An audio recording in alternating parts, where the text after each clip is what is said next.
Hello, I am Lucius Plagiarius, great pandem of worlds, to talk about my beloved primarch, of nurgle, Mortarion.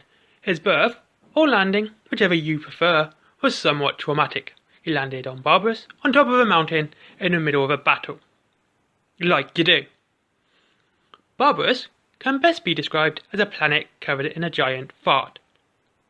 After said battle, the great warlord went looking for this human infant that can breathe the same air as a flatulent great unclean one.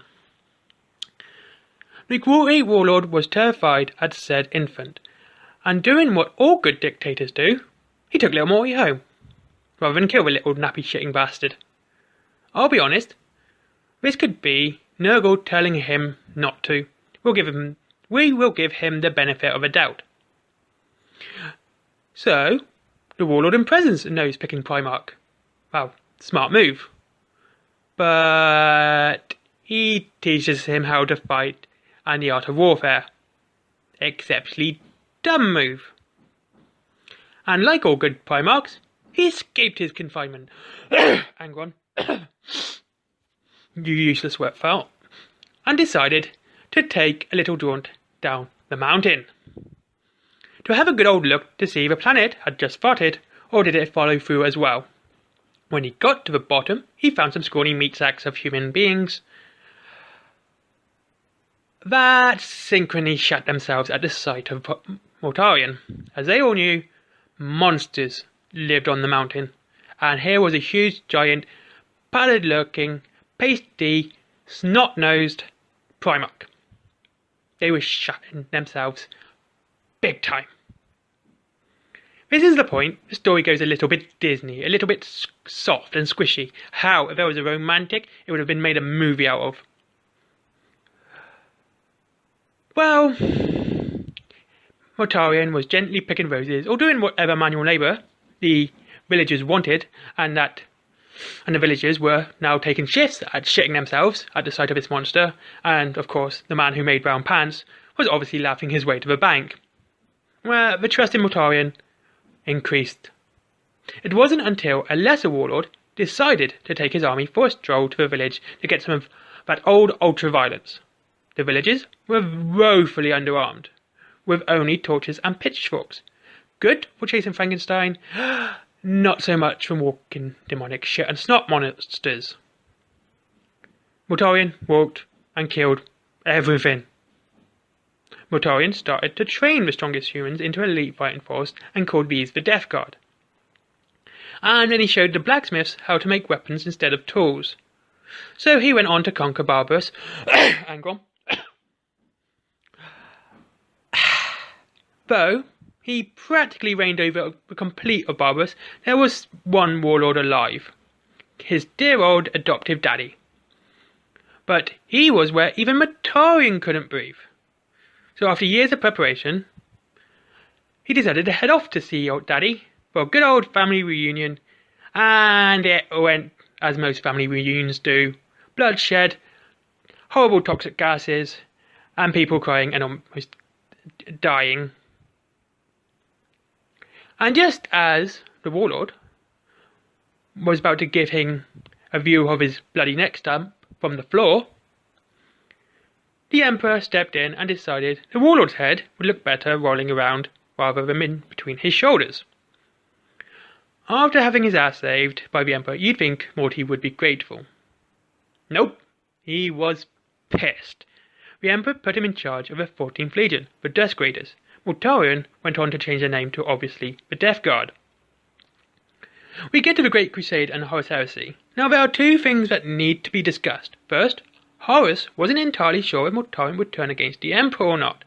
However, at last, Horus, had found a chink in Mortarion's armour. He was beginning to see the Emperor as having been corrupted with power, and now just another tyrant drunk with power. Seriously, I said the word power twice there. Why would I fucking script that? Mortarion had become disgusted with what the Emperor was considering him.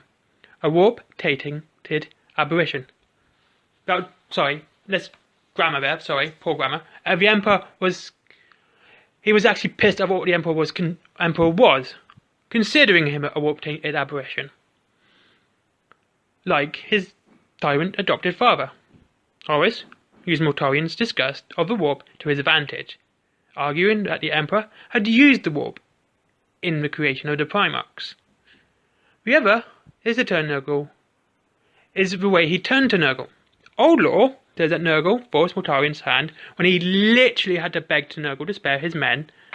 And I must admit, it does say in the in 2nd edition Codex Chaos, it doesn't say himself, he actually says his men. He wanted to spare his men the pain of the Destroyer Plague. And the new one is that first Captain Typhon brought the Destroyer Plague on and sort of said to Mortarion, here, Nurgle could give us a hand with this. Okay, so either way works, he got turned to Nurgle. Personally, I prefer the old law, but that's just me.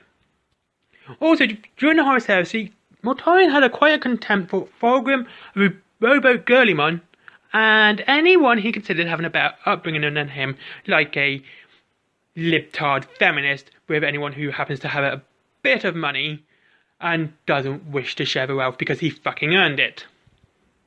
Oh well, shit happens.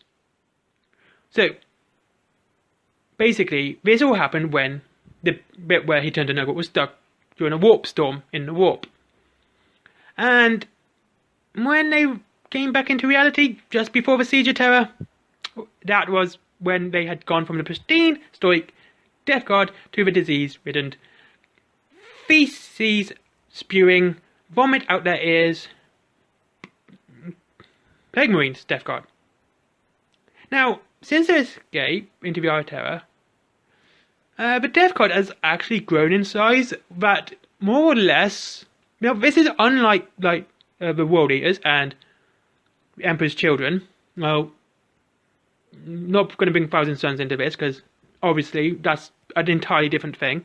They kind of remained still a complete company. They were still a complete legion, except they had split off into different companies and therefore renamed themselves with such. But they all pretty much, most of them, apart from Typhon, actually pretty much still swears fealty to Mortarion as their primarch.